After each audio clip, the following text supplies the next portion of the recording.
2 ಪೇತ್ರನು ಬರೆದಂತಹ ಪತ್ರಿಕೆ, 2 ಪೀಟರ್, 2 ಪೇತ್ರನು ಬರೆದಂತಹ ಪತ್ರಿಕೆ, ಪೇತ್ರನು ಬರೆದ 2ನೆಯ ಪತ್ರಿಕೆ 1ನೇ ಅಧ್ಯಾಯ 10ನೇ ವಾಕ್ಯ. ಆದುದರಿಂದ ಸಹೋದರರೇ, ದೇವರು ನಿಮ್ಮನ್ನು ಕರೆದದ್ದನ್ನು ಆದುಕೊಂಡದ್ದನ್ನು ದೃಢಪಡಿಸಿಕೊಳ್ಳುವುದಕ್ಕೆ ಮತ್ತಷ್ಟು ಪ್ರಯಾಸ ಪಡಿರಿ. ಆದುದರಿಂದ ಸಹೋದರರೇ, ದೇವರು ನಿಮ್ಮನ್ನು ಕರೆದದ್ದನ್ನು ಆದುಕೊಂಡದ್ದನ್ನು ದೃಢಪಡಿಸಿಕೊಳ್ಳುವುದಕ್ಕೆ ಮತ್ತಷ್ಟು ಪ್ರಯಾಸ ಪಡ್ರಿ. ನನ್ನ ಸಂದೇಶದ ಶಿರೋನಾಮೆ ನೀವು ಸ್ಲೈಡ್ನಲ್ಲಿ ನೋಡ್ಬೋದು, ಟಿ ವಿಯಲ್ಲಿ. ನೀವೇ ಅದನ್ನ ನಿಮ್ಗೆ ಇಷ್ಟವಾದ ರೀತಿಯಲ್ಲಿ ಓದ್ರಿ, ನೋಡೋಣ. ನಿಮಗೆ ಇಷ್ಟ, ಒಂದು ವೇಳೆ ನೆಕ್ಸ್ಟ್ ನಾನು ಆ ಪದ ಹೇಳಿದ್ಮೇಲೆ ನೀವು ಆಮೇಲೆ ಅದನ್ನು ಸರಿಪಡಿಸ್ಕೋಬೋದು. ಇಷ್ಟವಾಗದ ಪದನ ಇಷ್ಟವಾದ ಪದನ ಅಂತ ನೀವು ತೀರ್ಮಾನ ಮಾಡಿಕೊಳ್ರಿ.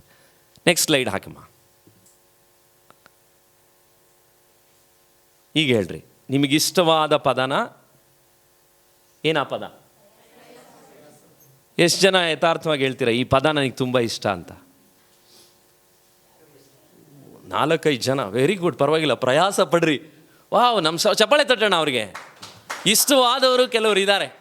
ಪ್ರಯಾಸ ಪಡ್ರಿ, ಪ್ರಯಾಸ ಪಡ್ರಿ. ಆದರೆ ನಿಜವಾಗ್ಲೂ ನೀವು ನಾನು ಕೇಳಿದರೆ, ಪ್ರತಿ ವಾರ ಈ ವಾಕ್ಯಕ್ಕೆ ನನಗೆ ಎಲ್ಲ ವಾರನೂ ಪ್ರಯಾಸ ಪಡೋದು ಇಷ್ಟ ಇಲ್ಲ, ಪ್ರಾಮಾಣಿಕವಾಗಿ ಹೇಳೋದು.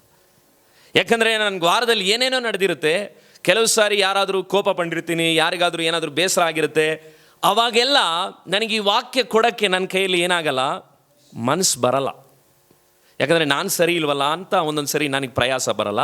ಇನ್ನು ಕೆಲವು ಕಡೆ ನಾನೆಲ್ಲ ಸೇವೆಗಳನ್ನ ಮುಗಿಸಿ ಬಂದಿರೋದ್ರಿಂದ ಮತ್ತೆ ಕುಳಿತುಕೋಬೇಕಲ್ಲ ಗಂಟೆಗಟ್ಟಲೆ ಅನ್ನೋದು ನನಗೆ ಸಾಧಾರಣವಾಗಿ ಆಗುವಂಥ ಶೋಧನೆ. ಆದರೆ ದೇವರ ಕೃಪೆಯಿಂದ ಈ ಕ್ರೈಸ್ತ ಜೀವಿತದಲ್ಲಿ ಆ ಇಷ್ಟವಾಗದ ಪದವನ್ನು ಇಷ್ಟವಾಗಿಸ್ಕೊಳ್ಳಿಕ್ಕೆ ಟ್ರೈ ಮಾಡ್ತಾ ಇದ್ದೀನಿ. ನಾನು ನಿಮ್ಮ ಬಗ್ಗೆ ನನಗೆ ಗೊತ್ತಿಲ್ಲ, ಇಷ್ಟವಾಗಿಸ್ಕೊಳ್ತಾ ಇದ್ದೀನಿ. ಹಾಗಾಗಿ 1-2 ವಾರ ಮೆಸೇಜ್ ಕೊಡಲಿಲ್ಲ ಅಂದರೆ ಅಯ್ಯೋ ಕೊಡಲಿಲ್ವಲ್ಲ ಅಂತ ಮತ್ತೆ ನನಗೆ ಇಷ್ಟ ಆಗುತ್ತೆ.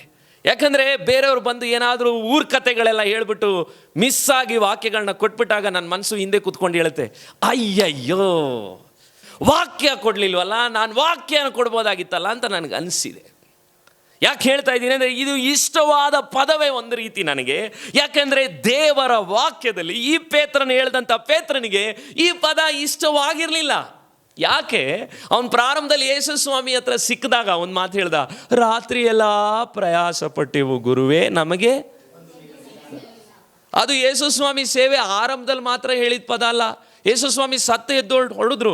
ಯೋಹಾನನ ಬರೆದ ಸುವಾರ್ತೆಯಲ್ಲಿ ಆವಾಗಲೂ ಯೇಸು ಸ್ವಾಮಿ ಅವನ್ನ ನೋಡಕ್ಕೆ ಬಂದಾಗಲೂ ಆಗಲೂ ಅದೇ ಪದ ಹೇಳ್ತಾನೆ, ರಾತ್ರಿ ಎಲ್ಲ ನಾವು ಪ್ರಯಾಸ ಪಟ್ಟೆವು, ನಮಗೆ ಒಂದು ಮೀನು. ಅವನ ಸೇವೆ ಆರಂಭದಲ್ಲೂ ಆ ಪದವನ್ನು ಹೇಳ್ದ, ಸೇವೆಯ ಅಂತ್ಯದಲ್ಲೂ ಆ ಪದವನ್ನು ಹೇಳ್ತಾ ಇದ್ದಾನೆ. ನಾನು ಪ್ರಯಾಸ ಪಟ್ಟೆ, ನನಗೇನು ಸಿಗಲಿಲ್ಲ, ಮೀನು ಸಿಗಲಿಲ್ಲ. ಹಾಗಿದ್ರೆ ನೀವು ಅನೇಕ ಸಾರಿ ಪೇತ್ರನ ಅನುಭವ ಈಗ ಈ ಮುದುಕಾಗಿದ್ದಾನೆ ಈ ಪತ್ರಿಕೆ ಬರೆಯುವಾಗ. ಸಾಧಾರಣವಾದಂಥ ಪದ ಅಲ್ಲ ಇದು, ಅವನು ಮುದುಕನಾದಾಗೆ ಹೇಳಿರುವಂಥ ಪದ. ಪೇತ್ರನು ಮುದುಕನಾದಾಗ ಒಬ್ಬನಿಗೆ ಅನುಭವ ಬರುತ್ತೆ. ಕೆಲವರು, ಅದಕ್ಕೆ ನಾನು ಹೇಳ್ತಾ ಇದ್ದೀನಿ, ಯೌವನ ಕಾಲದಲ್ಲಿ ನಾವು ಬದಲಾಗಲಿಲ್ಲ ಅಂದರೆ ಮುದುಕರಾದ್ಮೇಲೆ ಬದಲಾಗಕ್ಕಾಗಲ್ಲ. ಇದು ನಾನು ಸರ್ವೇ ಸಾಮಾನ್ಯವಾಗಿ ನೋಡಿದಂಥ ಎಲ್ಲ ವಯಸ್ಸಾದವರ ಸಮಸ್ಯೆ. ಹಿಂದಿಲಿ ಒಂದು ಮಾತು ಹೇಳ್ತೇವೆ, ಓ ಬುಡ ನೈ ಬದಲ್ ಸಕ್ತಾ ಅಂದ್ಬಿಡ್ತಾರೆ. ಏನು ಆ ವಯಸ್ಸಾದವನ್ನ ಮುದುಕನ್ನ ಏನು ಮಾಡೋಕ್ಕಾಗಲ್ಲ. ಯಾಕಂದರೆ ಅದು ನಿಜವಾಗ್ಲೂ, ಯಾಕಂದರೆ ವರ್ಷಗಟ್ಟಲೆ ಆ ಗುಣಗಳು ನಮ್ಮೊಳಗೆ ಬಂದ್ಬಿಟ್ಟಿರುತ್ತೆ. ಅದಕ್ಕೆ ನಾನು 40ಕ್ಕೆ ಈಗ ಬಂದಿದ್ದೀನಿ. ಹೆಚ್ಚು ಈಗಲೂ ಅಳೋದೇನೆಂದರೆ, ದೇವರೇ ನಾನು ಈ ವಯಸ್ಸುಗಳಲ್ಲಿ ಏನೆಲ್ಲ ಬದಲಾಯಿಸ್ಕೊಳ್ಬೇಕೋ ಅದು ನನಗೆ ಬದಲಾಯಿಸ್ಕೊಳ್ಳಿಕ್ಕೆ ನೀನೇನು ಮಾಡು, ಸಹಾಯ ಮಾಡು.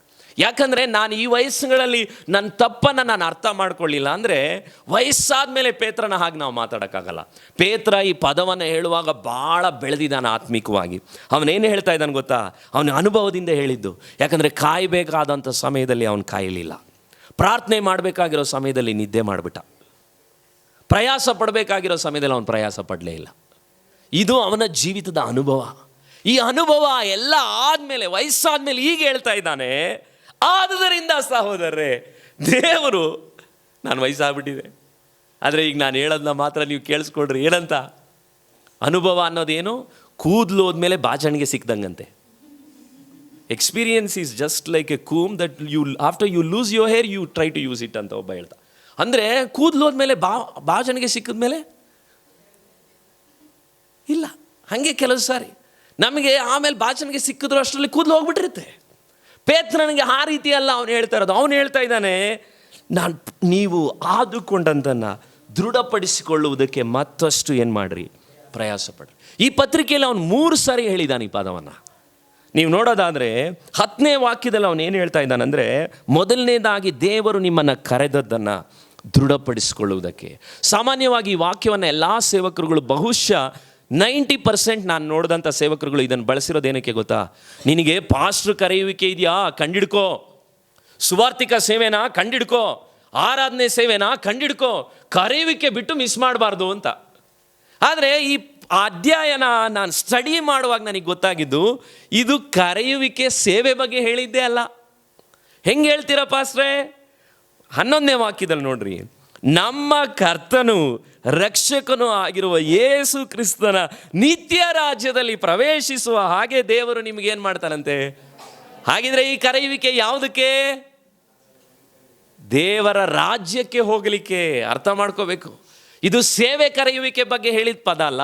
ಎಫೆಸ ಪತ್ರಿಕೆಯಲ್ಲಿ ಹೇಳಿದೆ, ಸೇವೆಯ ಒಬ್ಬೊಬ್ಬರಿಗೆ ದೇವರು ಸಭಾಪಾಲಕರು, ಸುವಾರ್ತಿಕರು ಅನ್ನುವಂಥ ಸೇವೆಗಳನ್ನ ದೇವರು ಅನುಗ್ರಹವಾಗಿ ಕೊಟ್ಟಿದ್ದಾನೆ ಅಂತ ಹೇಳಿದೆ ವಿನ, ಇಲ್ಲಿ ಹೇಳಿದಂತಹ ಕಾಲಿಂಗ್ ಇದೆ, ಇಲ್ಲ ಅಂತ ಹೇಳ್ತಿಲ್ಲ. ಆದರೆ ಇಲ್ಲಿರುವಂಥ ಕರೆಯುವಿಕೆ ಯಾವುದಂದರೆ, ಪರಲೋಕ ರಾಜ್ಯವನ್ನು ದೇವರು ಧಾರಾಳವಾಗಿ ನಮಗೆ ಅನುಗ್ರಹಿಸ್ತಾನಂತೆ. ಹಲ್ಲೆಲೂಯ. ದೇವರು ಧಾರಾಳವಾಗಿ ನಮಗೊಂದು ರಾಜ್ಯವನ್ನು ತೆರೆದಿದ್ದಾನೆ. ಆ ತಂದೆ ತನ್ನ ರಾಜ್ಯದೊಳಗಡೆ ನಾವು ಪ್ರವೇಶಿಸಬೇಕಂತ ಬಯಸ್ತಿದ್ದಾನೆ. ಅದಕ್ಕೆ ಮೊದಲನೇ ಅಂಶ, ನಾವು ಯಾಕೆ ಪ್ರಯಾಸ ಪಡಬೇಕು? ಎಲ್ಲರೂ ಸ್ಲೈಡ್ನಲ್ಲಿ ನೋಡ್ರಿ, ಏನಕ್ಕೆ ಪ್ರಯಾಸ ಪಡಬೇಕು? ಪ್ರಯಾಸ ಪಡಿರಿ. ಏನನ್ನು ನೆನೆಸಿ? ಪ್ರತಿಫಲವನ್ನು ನೆನೆಸಿ. ನಿಮಗೆ ದೇವರು ನಮ್ಮನ್ನು ಕರೆದಿದ್ದಾನೆ. ರೋಮಾಪುರದಲ್ಲಿ ವಾಕ್ಯ ಹೇಳ್ತದೆ, ದೇವರು ಯಾರನ್ನು ನೇಮಿಸಿದ್ದಾನೋ ಅವರನ್ನು ದೇವರು ಏನು ಮಾಡಿದ್ದಾನಂತೆ? ಕರೆದಿದ್ದಾನೆ. ದೇವರು ಯಾರನ್ನಾದರೂ ನೇಮಿಸಿದರೆ ಅವ್ರನ್ನ ದೇವರು ಏನು ಮಾಡ್ತಾನೆ? ಕರೀತಾನೆ. ಹಾಗಿದ್ರೆ ಆ ತಂದೆ ನಿಮ್ಮನ್ನು ಕರೆದಿದ್ರೆ ಆ ಕರೆಯುವಿಕೆಯಲ್ಲಿ ಒಂದು ಭದ್ರತೆ ಇದೆ. ನಾನು ನಿಮಗೆ ನ್ಯೂ ಇಯರ್ನಲ್ಲೂ ಹೇಳಿದ್ನಲ್ಲ, ಆ ಫ್ರಾನ್ಸಿಸ್ ಚಾನ್ ಅನ್ನುವಂಥ ವ್ಯಕ್ತಿ ತಾಯಿಯನ್ನು ಕಳ್ಕೊಂಡು ಬೆಳೆದಾಗ ತಂದೆಯ ಭದ್ರತೆಯನ್ನು ಒಂದು ಮಗುಗೆ ಸಿಗದೇ ಇದ್ದಾಗ ಅಂಥ ಮಕ್ಕಳುಗಳು ಬೇಗ ಬೇರೆ ಹುಡುಗರುಗಳ ಲವ್ಗಳಲ್ಲಿ ಬೀಳ್ತಾರೆ. ಯಾಕಂದರೆ ಆ ಮನೆಯಲ್ಲಿ ತಂದೆಯಿಂದ ಸಿಕ್ಕಬೇಕಾಗಿರುವಂಥ ಪ್ರೀತಿ ಅವ್ರಿಗೆ ಸಿಕ್ಕಿರಲ್ಲ.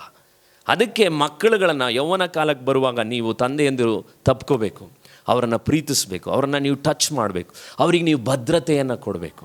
ಯಾವಾಗ ತಂದೆ ಇಲ್ಲದೆ ಒಂದು ಮಗು ದೇವರ ಸಾಮಾನ್ಯವಾಗಿ ಬೆಳೆಯುತ್ತೋ, ದೇವರ ಹತ್ರ ಬಂದಮೇಲೆ ಕೂಡ ದೇವರನ್ನ ತಂದೆ ಅಂತ ಆ ಮಗು ನಂಬಲ್ಲ. ಅವರಿಗೆ 90 ವರ್ಷ ಆದ್ರೂ ಅವ್ರು ನಂಬಲ್ಲ. ದೇವರು ತಂದೆ ಅಂತ ಕೇಳ್ತಾರೆ, ಆದರೆ ನಿಜವಾಗ್ಲೂ ಅದನ್ನ ಅನುಭವಿಸೋಕ್ಕಾಗಲ್ಲ. ಯಾಕಂದರೆ ಅವ್ರು ಭೂಮಿಯಲ್ಲಿ ಯಾರ ಪ್ರೀತಿಯನ್ನು ಅನುಭವಿಸಿಲ್ಲ. ಅದಕ್ಕೆ ಆ ತಂದೆ ಫಿಗರ್ನ ಸರಿಯಾಗಿ ಅರ್ಥ ಮಾಡ್ಕೊಂಡವರು, ನನಗೂ ಆ ಸಮಸ್ಯೆ ಇತ್ತು.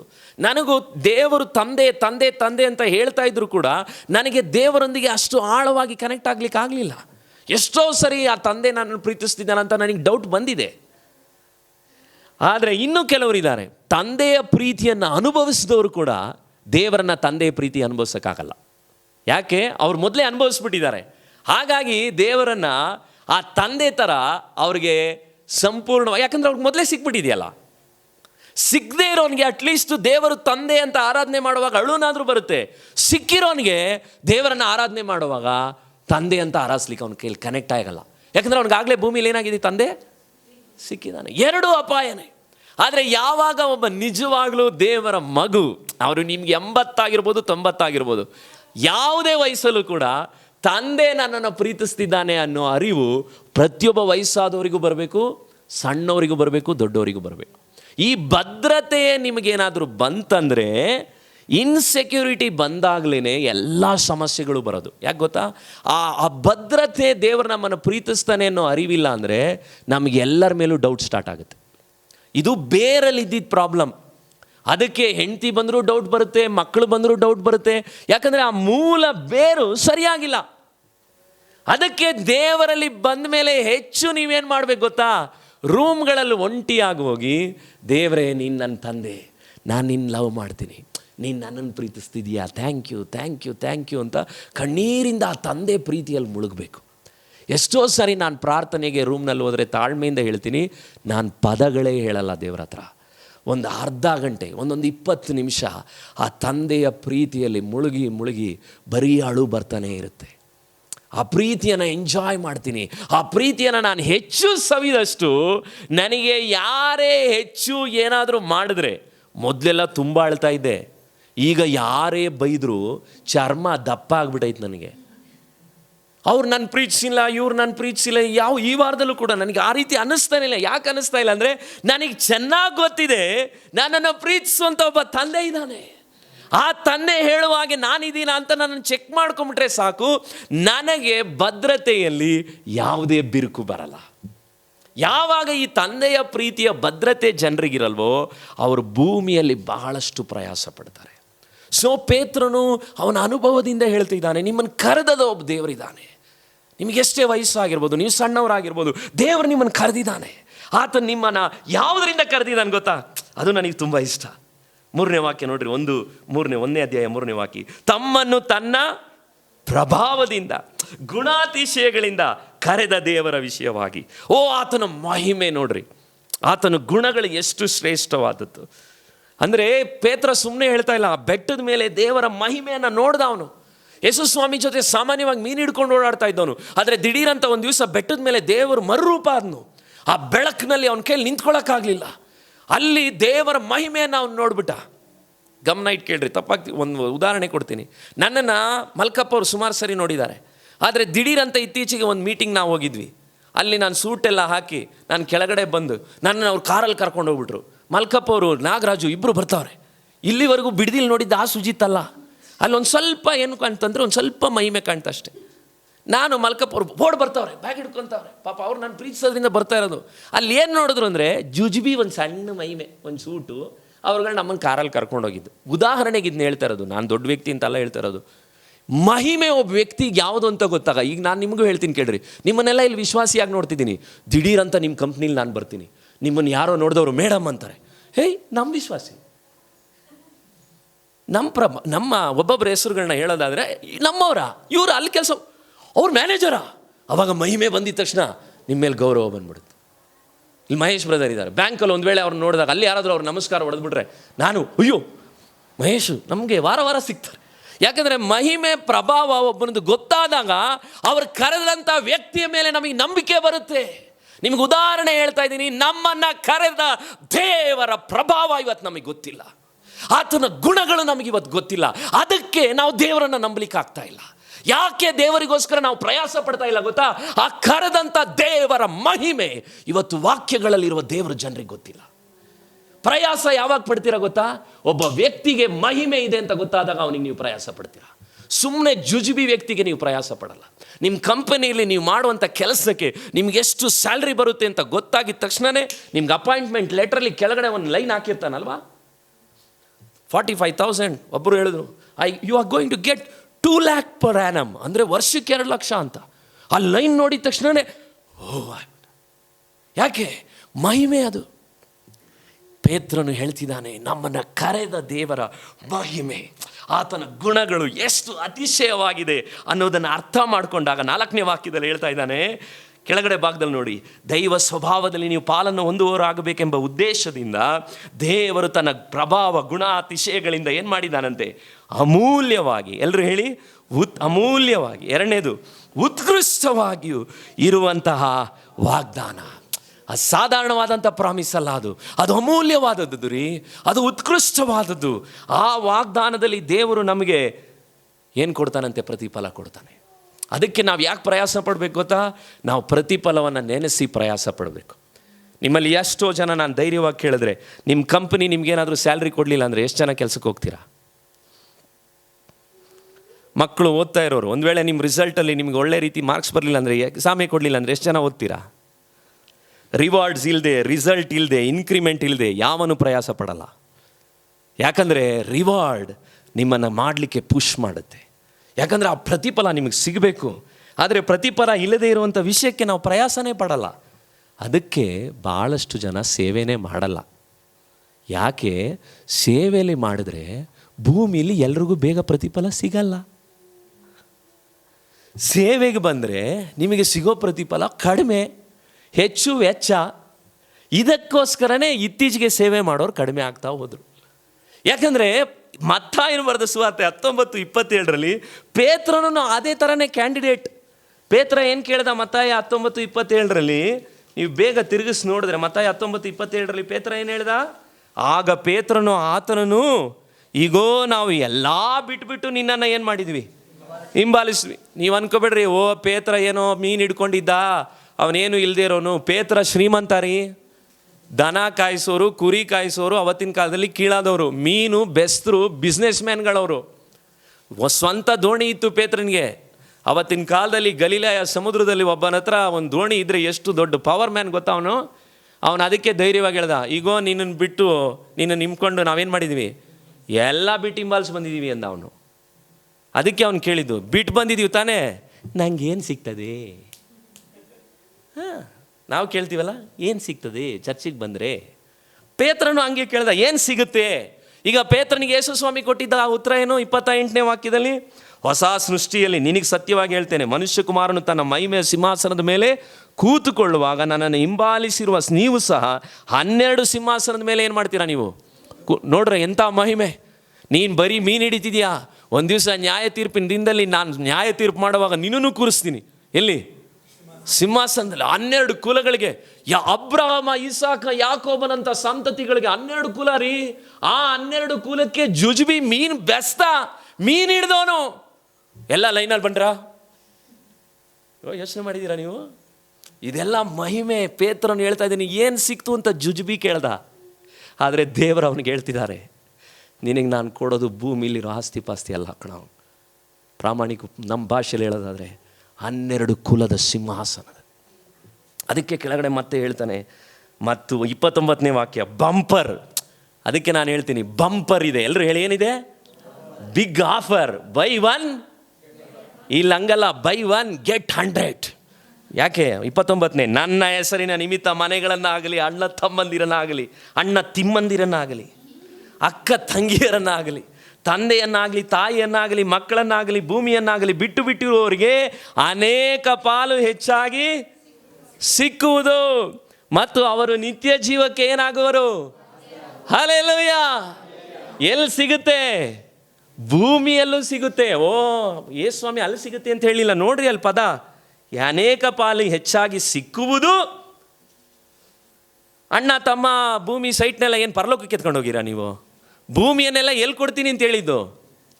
ಅದಕ್ಕೆ ಇತ್ತೀಚೆಗೆ ನನಗೆ ಅನ್ನಿಸ್ತಾ ಇದೆ, ಒಂದು ವೇಳೆ ನಾನು ಸಾಯೋದ್ರೊಳಗಡೆ ಈ ಆಫ್ ಸೈಟ್ ನಾನು ದೇವ್ರಿಗೆ ಕೊಟ್ಟಿರೋದ್ರಿಂದ ನನಗೆ ಯೇಸು ಸ್ವಾಮಿ ಒಂದು ಸೈಟ್ ಕೊಟ್ಟೇ ಕೊಡ್ತಾರೆ. ನೋಡ್ರಿ, ನೀವೆಲ್ಲ ಹೊಟ್ಟೆ ಹೊರ್ಕಂತಿದ್ದೀರ. ಹೌದು, ಕೊಟ್ಟೇ ಕೊಡ್ತಾನೆ. ನನಗೆ ಕೊಡಲಿಲ್ಲ ಅಂದರೂ ನನ್ನ ಮಕ್ಳುಗಳಿಗೆ ಕೊಟ್ಬಿಡ್ತಾನೆ ಅಂತ ನನಗೊಂದೊಂದು ಸರಿ ಅನಿಸುತ್ತೆ. ಇದು ನನಗೆ ತಾಳ್ಮೆಯಿಂದ ಇದನ್ನು ಹೇಳ್ತಿದ್ದೀನಿ. ಯಾಕಂದರೆ ಆ ವಾಕ್ಯ ಆತನು ಸುಳ್ಳಾಗಿ ಮಾಡೋದೇ ಇಲ್ಲ. ಅದಕ್ಕೆ ನೀವು ನೋಡಿದ್ರೆ ಎಷ್ಟೋ ಜನ ಪಾಸ್ಟರ್ಗಳು, ವಯಸ್ಸಾದಂಥ ಯಥಾರ್ಥವಾಗಿ ಸೇವೆ ಮಾಡಿದವರು, ಮನೆ ಬಿಟ್ಟು ಬಂದಂಥ ಕೆಲವು ಪಾಸ್ಟರ್ಸ್ಗಳು ಇವತ್ತು ಅವ್ರಗಳ ಮನೆಗಳನ್ನ ನಾನು ನೋಡೋಕ್ಕೆ ಹೋದರೆ ಆಗರ್ಭ ಶ್ರೀಮಂತರುಗಳು. ನನಗೆ ಹೋದಾಗ ಒಂದು ಸರಿ ಮೆಟ್ಟಿಗೆ ಇವರೆಲ್ಲ ಯಾಕೆ ಹಿಂಗೆ ಬದುಕ್ತಿದ್ದಾರೆ ಅಂತ ಅನಿಸುತ್ತೆ. ಆಮೇಲೆ ಆಯಪ್ಪನ ಹತ್ರ ಹೋಗಿ ಒಳಗಡೆ ಕೂತ್ಕೊಂಡು ಮಾತಾಡಿದ್ರೆ ಆಯಪ್ಪ ಹೇಳ್ತಾನೆ, ಒಂದೇ ಬ್ಯಾಗ್ ಹಿಡ್ಕೊಂಡು ಬಂದ್ಬಿಟ್ಟೆ ರೀ ನಮ್ಮ ಊರಿಂದ. ಈ ವಾರ ಒಬ್ಬರು ಬೆಂಗಳೂರಲ್ಲಿ ಸಿಕ್ಕಿದ್ರು. ನಾನು ಕೇಳಿದೆ, ಏನು? ವಿಧಾನಸೌಧದಲ್ಲಿ ನಮ್ಮಪ್ಪ ಕೆಲಸ, ರಕ್ಷಣೆ ಒಂದೇ. ನಮ್ಮಪ್ಪ ಹೇಳಿದ್ರು, ಅಂಥ ಸೇವೆಗೆಲ್ಲ ಹೋಗ್ಬೇಡ ಕಣೋ, ಅವಮಾನ ನನಗೆ ಅಂದರು. ಉನ್ನತವಾದಂಥ ಕುಲ, ಅಲ್ಲೇ ಬಿಟ್ಬಿಟ್ಟು ಬಂದ್ಬಿಟ್ಟೆ. ಯಾಕಂದರೆ ನಮ್ಮಮ್ಮ ಸತ್ತೋದ್ರು, ದೇವ್ರನ್ನ ಕಂಡ್ಕೊಂಡೆ ಬಂದ್ಬಿಟ್ಟೆ. ಈಗೇನು? ದೊಡ್ಡ ವ್ಯಕ್ತಿ, ಕಾಲೇಜ್ನಲ್ಲೂ ಒಂದು ದೊಡ್ಡ ವ್ಯಕ್ತಿ, ಮನೆ, ಮಕ್ಕಳು, ಲೈಫು ಎಲ್ಲ ಬೆಳೆದ್ಬಿಟ್ಟಿದೆ. ಸಂಬಂಧಿಕರು 70 ಜನ ರಕ್ಷಣೆ ಹೊಂದಿದ್ದಾರೆ. ಬಂದಾಗ ಬ್ಯಾಗ್ ಎತ್ಕೊಂಡ್ಬಂದವನು. ನೋಡ್ರಿ, ಎಲ್ಲ ಯಾಕೆ ಹಿಂಗೆ ಡೌಟಾಗಿ ನೋಡ್ತಿದ್ದೀರಾ? ನಿಮ್ಮ ಲೈಫಲ್ಲೂ ನೆರವೇರುತ್ತೆ. ಹಲ್ಲೆಲೂಯಾ. ನಂಬೇಕಷ್ಟೇ ಈ ವಾಕ್ಯವನ್ನು. ಪ್ರತಿಫಲ ಭೂಮಿಯಲ್ಲಿ ಇದೆ. ಹಾಗಿದ್ರೆ ನಾನು ಇನ್ನೊಂದನ್ನು ಹೇಳ್ತೀನಿ ಕೇಳ್ರಿ. ಭೂಮಿಲಿ ಎಲ್ಲ ನಮಗೆ 100 days ಸಿಗುತ್ತೆ ಅಂದಮೇಲೆ ಮತ್ತೆ ಇಲ್ಲಿ ತ್ಯಾಗ ಮಾಡೋದೇನು ಬಂತು? ಇಲ್ಲೂ ಆಫರು, ಸತ್ ಮೇಲೆ ಅಲ್ಲೂ ಆಫರು. ಮತ್ತು ಇಲ್ಲಿ ಮಾಡಿದ್ದೀನಿ ಅಂತ ತುಂಬ ಬೂಸ್ ಹೊಡ್ಕೊಳ್ಳೋದು. ಅಯ್ಯೋ ಕಳ್ಕೊಂಬಂದೆ. ದೇವರು ಹೇಳ್ತಾ ಇದ್ದಾನೆ, ಕಳ್ಕೊಂಡಿದ್ರೆ ಕೊಡ್ತೀನಿ ಕಣ. ಅದಕ್ಕೆ ಸೇವಕರುಗಳು ಕೆಲವು ಸಾರಿ ತುಂಬ ಹಣದ ಬಗ್ಗೆ ಕಷ್ಟಗಳು ನನಗೆ ಹೇಳುವಾಗ ನಾನು ಇಷ್ಟಪಡಲ್ಲ. ತುಂಬ ನನ್ನ ಹತ್ರ ಬಂದು ಯಾವಾಗಲೂ ಹಾಗೆ ಹಿಂಗೆ ಯಾವಾಗಲೂ ಹೇಳ್ತಾ ಇದ್ದರೆ, ಏನು ಬಿಟ್ಟು ಬಂದಿದೆಯಾ ಅನ್ನೋ ಅರಿವು ನಿನಗಿದೆಯಾ? ನೀನು ಬಿಟ್ಟು ಬಂದರೆ ದೇವರು ನಿನಗೇನು ಕೊಡ್ತಾನೆ ಅನ್ನೋ ಅರಿವಿದೆಯಾ? ಈ ವಾರದಲ್ಲಿ ನಾನು ಒಂದು ಕಡೆ ಸೇವೆಗೆ ಹೋಗಿ ಬಂದೆ, ಕಡಿಮೆ ಕಾಣಿಕೆ ಸಿಕ್ತು.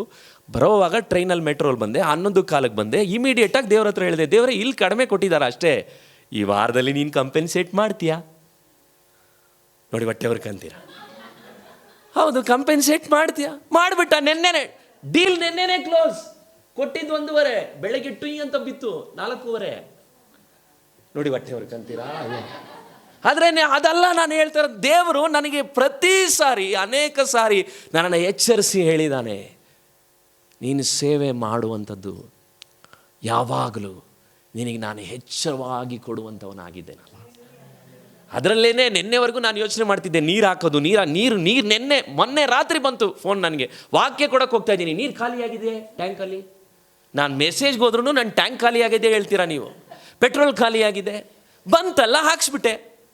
ಯಾಕೆ ಹೇಳ್ತಾ ಇದ್ದೀನಿ? ನಮ್ಮ ದೇವರು ಆತನು ಯಾರಿಗೂ ಸಾಲಗಾರನಲ್ಲವೇ ಅಲ್ಲ. ಪ್ರತಿಫಲ ಭೂಮಿಯಲ್ಲಿ ನೀನು ಕೊಟ್ಟಿದ್ರೆ ಖಂಡಿತವಾಗಿ ನೀನು ಕೊಡ್ತಾರೆ. ಆದರೆ ಕೊಡುವಾಗ ಯಾವ ಪ್ರಯಾಸದಿಂದ ಕೊಟ್ರಿ ಅನ್ನೋದನ್ನು ದೇವ್ರು ನೋಡ್ತಾನೆ. ಆ ಹೃದಯವನ್ನು ದೇವರು ಚೆಕ್ ಮಾಡಿಬಿಟ್ರೆ ಅದು ಮಾತ್ರ ಅದಕ್ಕೆ ಶೇಷರತ್ನಮ್ಮ ಈ ಆಶ್ರಮಕ್ಕೆ ಬಂದಾಗ, ಬಿಡದಿಗೆ ಬಂದಾಗ, ನೀವು ಆ ಲಕ್ಷ್ಮೀ ಸಾಗರದಲ್ಲಿ ಆ ಅಮ್ಮನಿಗೆ ಗಂಡ ಹೊಡೆದ, ಯೇಸುಸ್ವಾಮಿ ನಂಬಿದ್ದಕ್ಕೆ ಕುಷ್ಠರೋಗ ಬಂತವರಿಗೆ. ಆಮೇಲೆ ಯೇಸುಸ್ವಾಮಿ ಅವ್ರ ಗಂಡನಿಗೂ ಪ್ರೇಯರ್ ಮಾಡಿ ಆಮೇಲೆ ಅವ್ರಿಗೆ ವಾಸಿಯಾಗಿದ್ದು. ಸತ್ತ ಹೆಣಗಳನ್ನು ಎಬ್ಬಿಸಲಿಕ್ಕೆ ದೇವರು ಉಪಯೋಗಿಸಿದಂಥ ಶೇಷರತ್ನಮ್ಮ ಉನ್ನತವಾದಂಥ ಚೌಧರಿ ಕುಟುಂಬದಲ್ಲಿ ಹುಟ್ಟಿದವಳು. ಆದರೆ ಎಲ್ಲನೂ ಬಿಟ್ಟು ದೇವರು ನಿನಗೆ ಕಲ್ಲು ಜಾಗ ಬೇಕಾ, ಮಣ್ಣು ಜಾಗ ಬೇಕಾ ಅಂದ್ರಂತೆ. ನಮ್ಗೆ ಹೇಳೋರು, ನನಗೆ ಅಲ್ಲಿ ಆಂಧ್ರದಲ್ಲಿ ಭಾಳ ಕೆಸರಿದೆ, ದೇವರೇ ನನಗೆ ಕಲ್ಲು ಜಾಗ ಕೊಡು ಅಂದ್ಬಿಟ್ರಂತೆ. ನೋಡಿದ್ರೆ ಎಲ್ಲ ಕನ್ನಡ ಜನರು ಕಲ್ಲು ಜನರು ಅಂತಿದ್ರು. ನಮಗೆ ಮನಸ್ಸೇ ತಿರುಗಲ್ವಲ್ಲ, ಎಷ್ಟು ಕಲ್ಲಾಗಿದ್ದಾರೆ. ಆದರೆ ದೇವರ ಆ ಕಲ್ಲಾದ ಭೂಮಿಯಲ್ಲಿ ದೇವರು ಅವಳನ್ನು ಇಲ್ಲಿ ಬಂದು ಇಳಿಸಿದಾಗ ಮಳೆ ಬಂತು, ಬರಗಾಲ ಹೋಯಿತು. ಹಳೆ ಜನರುಗಳು ಹೇಳ್ತಾರೆ ಇವತ್ತಿಗೂ, ಆ ಅಮ್ಮ ಅಲ್ಲಿ ಬಂದ್ಲು, ಅವತ್ತು ಬರಗಾಲಕ್ಕೆ ಎಲ್ರಿಗೂ ಮಳೆ ಬಂದು ನಮ್ಮೆಲ್ರಿಗೂ ಊಟ ಸಪ್ಲೈ ಮಾಡ್ತಿತ್ತು. ಇದು ಆ ಲಕ್ಷ್ಮೀ ಸಾಗರದ ಆಶ್ರಮದ ಚರಿತ್ರೆ. ಇವತ್ತಿನ ಬಗ್ಗೆ ನಾನು ಮಾತಾಡ್ತಿಲ್ಲ, ಆದರೆ ಅವತ್ತು ಆ ತಾಯಿ ಒಬ್ಬಳೇ ಬಂದು ದೇವರಿಗಾಗಿ ಅವಳು ನಿಂತಿದ್ದರಿಂದ ಅವಳ ಕಡೆಯ ದಿವಸಗಳಲ್ಲಿ ಅವಳನ್ನು ಹುಡುಕೊಂಡು ಬರುವಂಥ ಜನರುಗಳನ್ನ ನೋಡಿ ನಾನು ಸುಸ್ತಾಗ್ಬಿಟ್ಟೆ. ಓದಕ್ಕೆ ಬರದೇ ಇರೋ ಆ ಹೆಂಗಸನ್ನು ಹುಡುಕೊಂಡು ಕೋಟ್ಯಾಧಿಪತಿಗಳು, ಲಕ್ಷಾಧಿಪತಿಗಳು ಬಂದರು. ಯಾಕಂದರೆ ವಾಕ್ಯ ನೆರವೇರಿತು. ನನ್ನ ನಿಮಿತ್ತವಾಗಿ ಗಂಡ ತಮ್ಮಂದಿರನಾಗಲಿ ನೀನು ಬಿಟ್ಟು ಬಂದರೆ ನಿನಗೆ 100ರಷ್ಟು ಭೂಮಿಯಲ್ಲಿ ಕೊಡ್ತೀನಿ. ಇವತ್ತು ಕೋಟಿಗೆ ಓಡ್ತಾ ಇರೋದು ಆ ಸೈಟು. ಅದು ಸಿಕ್ಕಿದ್ದ ಆ ವ್ಯಕ್ತಿಗೆ ತ್ಯಾಗ ಮಾಡಿದ್ರಿಂದ ಸಿಕ್ಕಿದ್ದು, ಕಣ್ಣೀರಿಂದ ಸಿಕ್ಕಿದ್ದು, ಪ್ರಯಾಸ ಪಟ್ಟು ಮಕ್ಕಳುಗಳನ್ನು ಸಾಕಲಿಕ್ಕಾಗದೆ ಅವಳು ಬೇರೆ ಬೇರೆ ಕಡೆ ಸೇವೆಗೆ ಹೋಗುವಾಗ ಮಕ್ಕಳುಗಳನ್ನು ಬಿಟ್ಬಿಟ್ಟು ಎಲ್ಲೆಲ್ಲೋ ಹೋಗ್ಬಿಡೋರಂತೆ. ಅವನ್ನೆಲ್ಲ ಆ ತಾಯಿ ನಮ್ಮ ಹತ್ರ ವೈಯಕ್ತಿಕವಾಗಿ ಹೇಳುವಾಗ ನಾನು ಭಾಳಷ್ಟು ಸಾರಿ ಕಣ್ಣೀರಿಂದ ಸ್ತೋತ್ರ ಹೇಳಿದ್ದೀನಿ. ಯಾಕಂದರೆ ಪೇತ್ರನು ಹೇಳ್ತಾ ಇದ್ದಾನೆ, ದೇವರು ಬರೀ ಕೊಟ್ಟಿದ್ದು ಸೈಟು, ಆಸ್ತಿ ಪಾಸ್ತಿ ಅಲ್ಲ. ದೇವರ ಮಕ್ಕಳೇ, 1 ಕೊರಿಂಥ 15:58 ವಾಕ್ಯದಲ್ಲಿ ನೋಡ್ರಿ, ನಿಮಗೆ ನಿಜವಾಗ್ಲೂ ಈ ಒಂದು ಅರಿವಿನಲ್ಲಿ ನಾವು ಸೇವೆ ಮಾಡುವವರಾಗಿ ನಮಗೆ ಆಸೆ ಇದೆಯಾ? 1 ಕೊರಿಂಥ 15:38, 20 ವರ್ಷದಿಂದನೂ ನನ್ನನ್ನು ಸೇವೆಯಲ್ಲಿ ನಿಲ್ಲಿಸಿರುವಂಥ ಒಂದು ವಾಕ್ಯ ಇದ್ದರೆ ಈ ವಾಕ್ಯ 15:58. ಆದುದರಿಂದ ನನ್ನ ಪ್ರಿಯ ಸಹೋದರರೇ, ಸ್ಥಿರ ಚಿತ್ತರಾಗಿಯೂ ನಿಶ್ಚಲರಾಗಿಯೂ ಇರ್ರಿ. ನೀವು ಕರ್ತನ ಸೇವೆಯಲ್ಲಿ ಪಡುವ ಪ್ರಯಾಸವು ನಿಷ್ಫಲವಾಗುವುದಿಲ್ಲವೆಂದು ತಿಳಿದು ಕರ್ತನ ಕೆಲಸವನ್ನು ಯಾವಾಗಲೂ ಏನು ಮಾಡ್ರಿ? ಅತ್ಯಾಸಕ್ತಿಯಿಂದ ಮಾಡುವವರಾಗಿರಿ. ಹಲ್ಲೆಲೂಯಾ. ಹಾಗಿದ್ರೆ ಪ್ರಯಾಸ ಪಟ್ಟರೆ ಯಾವಾಗಲೂ ನಿಮಗೆ ದೇವರ ಆಶೀರ್ವಾದ ಕೊಡ್ತಾನೆ. ಹಾಗಿದ್ರೆ ಭೂಮಿಯಲ್ಲಿ ನೀವು ಪ್ರಯಾಸ ಪಟ್ಟರೆ ನಿಮಗೆ ಭೂಮಿಯಲ್ಲಿ ಸಿಗೋದು ಮಾತ್ರ ಅಲ್ಲ ರೀ, ಇದು ಬರೀ ಭೂಮಿಯಲ್ಲಿ ಸಿಗೋ ಪ್ರತಿಫಲ ಮಾತ್ರ ಅಲ್ಲ. 2 ಪೇತ್ರ 1:4 ವಾಕ್ಯ, 2 ಪೇತ್ರ 1:4 ಅಲ್ಲಿ ವಾಕ್ಯ ನೀವು ಗಮನಿಸಿದ್ರಲ್ಲ, ಏನಿದೆ ಅಲ್ಲಿ ಸಿಗುವಂಥ ಆಶೀರ್ವಾದ ಏನು ಗೊತ್ತಾ? ಬರೀ ಆಸ್ತಿ ಪಾಸ್ತಿ ಮಾತ್ರ ಅಲ್ಲ. ನನಗೆ ಈ ವಾರದಲ್ಲಿ ಭಾಳ ನನ್ನನ್ನು ಆಶ್ಚರ್ಯಪಡಿಸಿದಂಥ ಒಂದು ವಾಕ್ಯ ಏನು? ದೈವ ಸ್ವಭಾವದಲ್ಲಿ 4ನೇ ವಾಕ್ಯ ನೋಡ್ರಿ, ನೀವು ಲೋಕದಲ್ಲಿ ದುರಾಶೆಯಿಂದ ಉಂಟಾದ ಕೆಟ್ಟತನಕ್ಕೆ ತಪ್ಪಿಸಿಕೊಂಡು ದೈವ ಸ್ವಭಾವದಲ್ಲಿ, 2 ಪೇತ್ರ 1:4 ತಪ್ಪಿಸಿಕೊಂಡು ದೈವ ಸ್ವಭಾವದಲ್ಲಿ ನೀವೇನಾಗ್ತೀರಂತೆ? ಪಾಲನ್ನು ಹೊಂದುವವರಾಗಿಬಿಡ್ತೀರ. ಅಂದ್ರೆ ಅರ್ಥ ಏನು? ದೇವರ ಗುಣಗಳು ನಿಮಗೆ ಸಿಕ್ಬಿಡುತ್ತೆ. ಎಷ್ಟು ಜನರಿಗೆ ದೇವರ ಗುಣಗಳು ಬೇಕು? ಆಮೇಲೆ ನೋಡ್ರಿ, ಅದು 1.5 ಎತ್ತಿದ್ದೀರಾ, ಇದಕ್ಕೆ ನೀವು 2 ಕೈ ಎತ್ತಬೇಕು. ದೇವರ ಸ್ವಭಾವ ಇವತ್ತು ನಮ್ಮೊಳಗಿರೋದೆಲ್ಲ ನಮ್ಮ ಸ್ವಭಾವ, ಅದಕ್ಕೆ ಇಷ್ಟೊಂದು ಪ್ರಾಬ್ಲಮ್ ನಮಗೆ. ಆದರೆ ದೇವರ ಸ್ವಭಾವದಲ್ಲಿ ನಮ್ಮನ್ನು ಪಾಲುಗಾರರಾಗಿ ಯೋಚನೆ ಮಾಡಿ ನೋಡ್ರಿ. ನಿಮ್ಮನ್ನು ರಕ್ಷಿಸಿದ ಮಾತ್ರ ಅಲ್ಲ, ದೇವರು ತನ್ನ ಜೀವ ಕೊಟ್ಟು ತನ್ನ ಗುಣಗಳನ್ನು ನಿಮಗೆ ಕೊಟ್ಟು ಆತನ ಆತ್ಮ ಸ್ವಭಾವವನ್ನು ನಿಮ್ಗೆ ಆತನ ಕೊಟ್ಟಿದ್ದಾನೆ ಅಂದರೆ ನೀವು ಆತನನ್ನು ಎಷ್ಟು ಪ್ರೀತಿಸಬೇಕು. ಯಾರಾದರೂ ಇವತ್ತು ನಮಗಿರುವಂಥ ಒಂದು ಆಶೀರ್ವಾದನ ಹಂಚ್ಕೊಳ್ಳೋಕ್ಕೆ ಯೋಚನೆ ಮಾಡುವಂಥ ಕಾಲ ಇವತ್ತು. ಒಂದಿದ್ದರೆ ಅದನ್ನು ಕೊಡೋಕ್ಕೆ ಎಷ್ಟು ನಿಧಾನಕ್ಕೆ ಕೊಡ್ಬೋದು ಅಂತ ಯೋಚನೆ ಮಾಡ್ತಾನೆ. ಕೊಡ್ಬೋದು ಈಗಲೇ, ನಿಧಾನಕ್ಕೆ ಕೊಡೋಣ ಅಂತ ಯೋಚನೆ ಮಾಡ್ತಾನೆ. ಆದರೆ ದೇವರು ಹಾಗಲ್ಲ. ತನ್ನ ಸ್ವಭಾವದಲ್ಲಿ ಅವರೆಲ್ಲರೂ ಏನಾಗಬೇಕಂತೆ, ಪಾಲುಗಾರರಾಗಬೇಕು. ಅದಕ್ಕೆ ಇವತ್ತು ನಾವು ನಮ್ಮ ಜೀವಿತದಲ್ಲಿ ಒಂದು ವೇಳೆ ನಮ್ಮ ಫ್ಯಾಮಿಲಿಗಳಲ್ಲಿ, ನಾನು ಹೇಳ್ತಾ ಇದ್ದೀನಿ, ಒಂದು ವೇಳೆ ನಿಮ್ಮ ಕಂಪನಿಗಳಲ್ಲಿ ನೀವು ಪ್ರಯಾಸ ಪಡ್ತಿದ್ದೀರಾ, ಒಂದು ವೇಳೆ ದೇವರ ವಾಕ್ಯವನ್ನು ಅನುಸರಿಸಿದ್ರಿಂದ ನಿಮ್ಮ ಕುಟುಂಬಗಳಿಗೋಸ್ಕರ ನೀವು ಕಷ್ಟಪಡ್ತಿದ್ದೀರಾ, ಯಾವತ್ತೋ ನೀವು ಅದನ್ನು ಬೀದಿಗೆ ಬಿಸಾಕಿ ಹೋಗಬಹುದಾಗಿತ್ತು. ಕೆಲವು ಸಾರಿ ನಿಮ್ಮ ಜೀವಿತಗಳಲ್ಲಿ ಬಂದಂಥ ಸವಾಲುಗಳಿಗೆ ನೀವು ಯೋಚನೆ ಮಾಡ್ತಿದ್ದೀರಾ. ನನಗನ್ಸುತ್ತೆ ಅನೇಕ ಸಾರಿ ಈ ವಾಕ್ಯ ಒಂದನ್ನು ನೆನೆಸಿ ನೀವು ಯಾವಾಗಲೂ ವಿಧೇಯರಾಗ್ತೀರಲ್ಲ, ನಿಮಗೆ ಪ್ರತಿಫಲ ಇದೆ. ಯಾಕಂದರೆ ನಿಮ್ಮ ಮಕ್ಕಳುಗಳನ್ನ ಮೊದಲು ಬೆಳೆಸೋದು ಬೇರೆ, ಈ ವಾಕ್ಯನ ನಂಬೋದ್ರಿಂದ ಸೇವೆ ಮಾಡೋದು. ಈ ವಾಕ್ಯ ಪ್ರೀತಿಸೋದ್ರಿಂದ ನಾನು ಸೇವೆ ಮಾಡುವಾಗ ನನಗೆ ಭೂಮಿಯಲ್ಲಿ ಪ್ರತಿಫಲಗಳು ಅನೇಕ ಸಾರಿ ಸಿಗದೇ ಇದ್ದಾಗ ನಾನು ಪ್ರಯಾಸ ಪಡೋದಕ್ಕೆ ಯೋಚನೆ ಮಾಡ್ತೀನಿ. ಆದರೆ ನಿಮಗೆ ಗೊತ್ತಾ, ಪೇತ್ರನು ಏನು ಹೇಳ್ತಾನೆ, ಅದೇ 1ನೇ ಅಧ್ಯಾಯದಲ್ಲಿ 3ನೇ ವಾಕ್ಯ ಗಮನಿಸ್ರಿ. ಏನು ಹೇಳ್ತಾನೆ? ತನ್ನ ಪ್ರಭಾವದಿಂದ ಗುಣಾತಿಶಯದಿಂದ ಕರೆದ ದೇವರ ವಿಷಯವಾಗಿ ಯೇಸುವಿನ ದಿವ್ಯ ಶಕ್ತಿಯು ನಮಗೆ ಪರಿಜ್ಞಾನವನ್ನು ಕೊಟ್ಟದರಲ್ಲಿ ಏನು ಸಿಕ್ಕಿದೆ ಅಂತೆ? ಜೀವಕ್ಕೂ, ಎಲ್ಲರೂ ಹೇಳಿ, ಜೀವಕ್ಕೂ ಭಕ್ತಿಗೂ ಬೇಕಾದದ್ದೆಲ್ಲ ದೊರೆಯಿತು. ಎಲ್ಲರೂ ಹೇಳಿ, ಜೀವಕ್ಕೂ. ಅದೆಲ್ಲಿದ್ದ ವಿಷಯ? ಜೀವ ಅಂದ್ರೆ ಅರ್ಥ ಏನು? Pertaining to life. ನಮ್ಮ ಜೀವನಕ್ಕೆ ಏನೇನು ಬೇಕೋ, ಮನೆ, ಆಸ್ತಿ ಪಾಸ್ತಿ, ಮಕ್ಕಳ ಫೀಸು, ಏನೆಲ್ಲ ನಾವು ಹೇಳ್ತಾ ಇದ್ದೀವೋ, ನಮ್ಮ ಲೈಫಿಗೆ ಏನೇನು ಬೇಕೋ ಅದನ್ನೂ ಕೊಟ್ಟತನಂತೆ. ಭಕ್ತಿಗೆ ಬೇಕಾದದ್ದು ಅದೆಲ್ಲಿಗೆ? ಪರಲೋಕ. ಅರ್ಥ ಆಗ್ತಿದೆಯಾ? ಅದಕ್ಕೆ ದೇವರನ್ನು ನಂಬಿದ್ರೆ, ಈ ವಾರ ನಾವು ಶ್ವೇತಾ ಹೇಳ್ತಾ ಇದ್ರು ವಿಮೆನ್ ಕಾನ್ಫರೆನ್ಸಲ್ಲಿ, ಸಿಸ್ಟರ್ ಹೇಳಿದ್ರಂತೆ, ಹೋಗಿ ಹೋಟ್ಲಿಗೆ ಆರ್ಡ್ರ್ ಮಾಡೋದು ಏನನ್ನ? ದೋಸೆ ಕೊಡಂಗೆ. ದೋಸೆ ಅಂತ ಹೇಳಿದ ತಕ್ಷಣ ಏನು ಬರುತ್ತೆ ದೋಸೆ ಜೊತೆ? ಚಟ್ನಿ ಸಾಂಬಾರು. ನೀವು ಚಟ್ನಿ ಸಾಂಬಾರಿಗೆಲ್ಲ ಯಾರು ಏನು ಕೊಡಲ್ಲ? ಕೇಳ್ಬಿಟ್ಟು ಕೊಡ್ತೀರಾ ನೀವು? ದೋಸೆ ಕೊಡುವಾಗ ಒಂದು ಮಗು ಚಟ್ನಿನೂ ಕೊಡಿ. ಅವನು ಆರ್ಡ್ರ್ ಮಾಡೋದು ಬರೀ ದೋಸೆ, ಬರೋದೆಲ್ಲ ಬೇರೆ, ಆಸೆದೆಲ್ಲ ಬರ್ತದೆ. ಅದೇ ದೇವರು ಮಾಡೋವಂಥದ್ದು. ನಾವು ಆತನ ಗುಣಗಳನ್ನು ಹುಡುಕಿದ್ರೆ, ಆತನ ರಾಜ್ಯವನ್ನು ಹುಡುಕಿದ್ರೆ ಅದು ದೋಸೆ ಜೊತೆ ಬರೋದೆಲ್ಲ ಫೀಸು, ಕಷ್ಟ ನಷ್ಟ, ನಾವೇನೆಲ್ಲ ಹೇಳ್ತಿದ್ದೀವಿ ಅವೆಲ್ಲನೂ ಆ ತಟ್ಟೆಯಲ್ಲೇ ಇದೆ. ಅದು ಜೀವಕ್ಕೂ ಬೇಕಾಗಿರೋದು ಅದರಲ್ಲೇ ಇದೆ, ಆ ತಟ್ಟೆಯಲ್ಲಿ.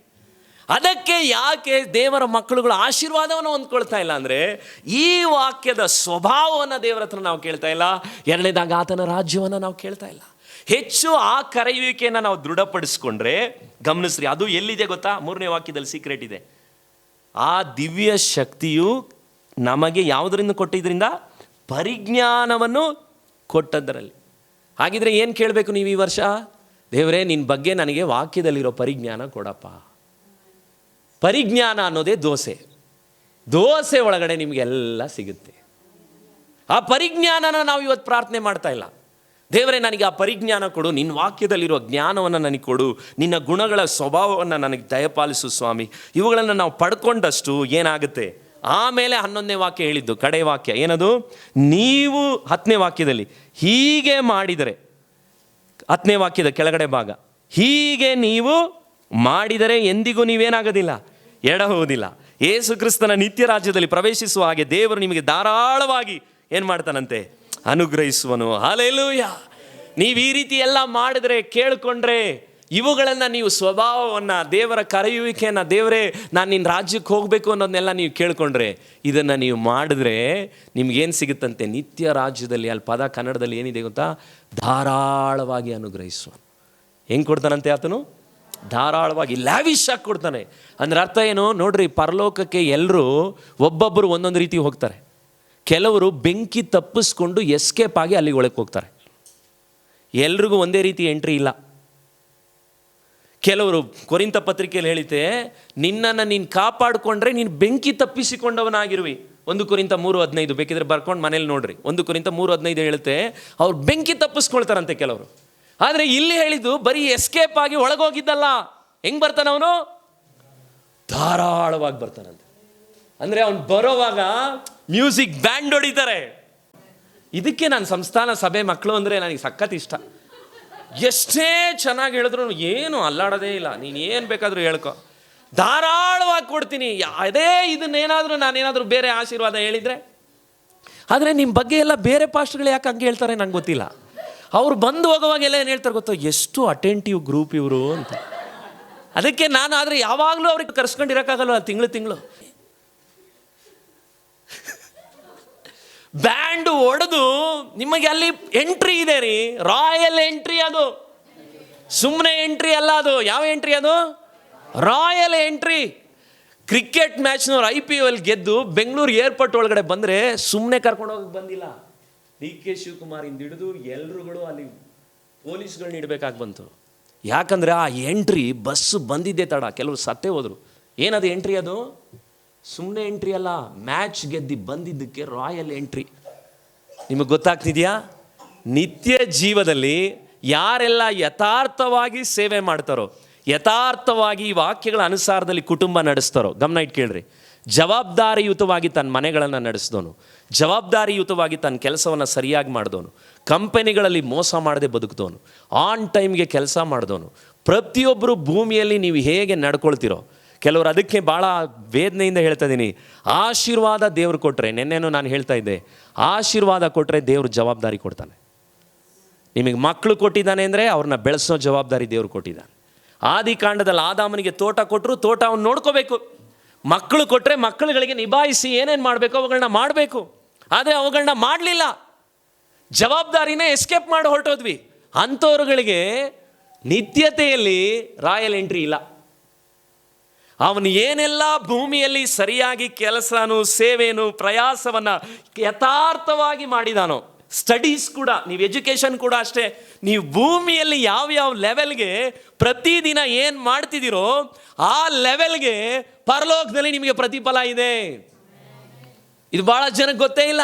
ಅದಕ್ಕೆ ಎಲ್ಲರೂ ಸತ್ತಾಗ ಯೇಸು ಸ್ವಾಮಿ ಎದ್ದೇಳಲಿಲ್ಲ. ಸ್ಟೆಫನನು ಭೂಮಿಯಲ್ಲಿ ಸತ್ತಾಗ, ಕಲ್ಲುಗಳು ಒಡೆದು ಸತ್ತಾಗ, ಬೈಬಲ್ ಹೇಳುತ್ತೆ ಸ್ಟೆಫನನು ಸತ್ತಾಗ ಅವನ ಹೆಸರಿಗೆ ಅರ್ಥ ಕ್ರೌನ್, ಕಿರೀಟ. When the crown fell on the ground, Jesus stood up from the throne. ಆ ಕಿರೀಟ ಧರೆಗಿಳಿದಾಗ ದೇವರು ಸಿಂಹಾಸನದಿಂದ ಎದ್ದುಬಿಟ್ಟ. ಅದು ಎಷ್ಟು ದೊಡ್ಡ ವಿಷಯ ಗೊತ್ತಾ ನಿಮಗೆ? ಅದಕ್ಕೆ ರಕ್ತಸಾಕ್ಷಿಯಾಗಿ ಸಾಯೋರಿಗೆ ಅಲ್ಲಿ ನಿಜವಾಗ್ಲೂ ಬ್ಯಾಂಡ್ ಹೊಡಿತಾರೆ.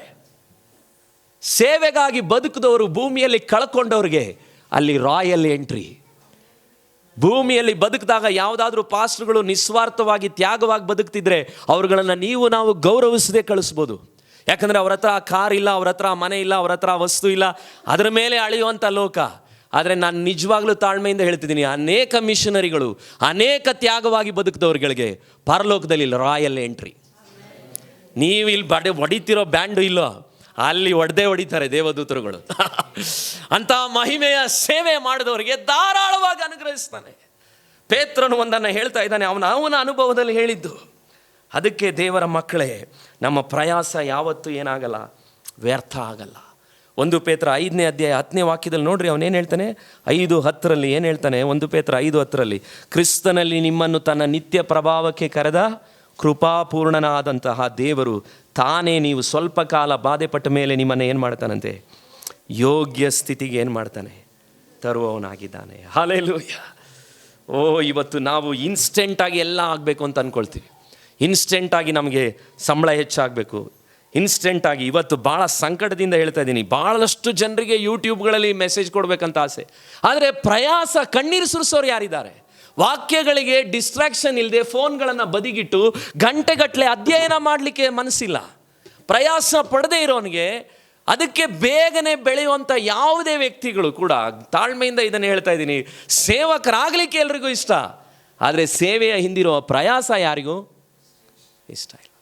ಕಣ್ಣೀರು, ಪ್ರಾರ್ಥನೆ, ತ್ಯಾಗ ಅವುಗಳು ಯಾರಿಗೂ ಇಷ್ಟ ಇಲ್ಲ. ಮಕ್ಕಳಿಗೂ ಅಷ್ಟೇ. ಇವತ್ತು ರ್ಯಾಂಕ್ ಬರಬೇಕು, ಆದರೆ ಜಾಸ್ತಿ ಸ್ಟಡಿ ಮಾತ್ರ, ನೈಟ್ ಮಾತ್ರ ವಾಟ್ಸಪ್ಪು, ಹೋಮ್ವರ್ಕ್. ಇವತ್ತಿನ ಮಕ್ಕಳುಗಳು 3/4 ಕೇಸ್ಗಳಿದೆ. ಹೋಮ್ವರ್ಕ್ ಮಾಡ್ತಾವನೋ, ಟಾಮ್ ವರ್ಕ್ ಮಾಡ್ತಾವನೋ. ನಿಮ್ಮ ಮಕ್ಕಳುಗಳು ಫೋನ್ಗಳನ್ನು ಹೇಗೆ ಯೂಸ್ ಮಾಡ್ತಾ ಇದ್ದಾರೆ ನೀವು ಗಮನಿಸಬೇಕು. ಸೋಷಿಯಲ್ ಮೀಡಿಯಾಗಳಲ್ಲಿ ಇದ್ದರೆ ನೀವು ಗಮನಿಸಬೇಕು.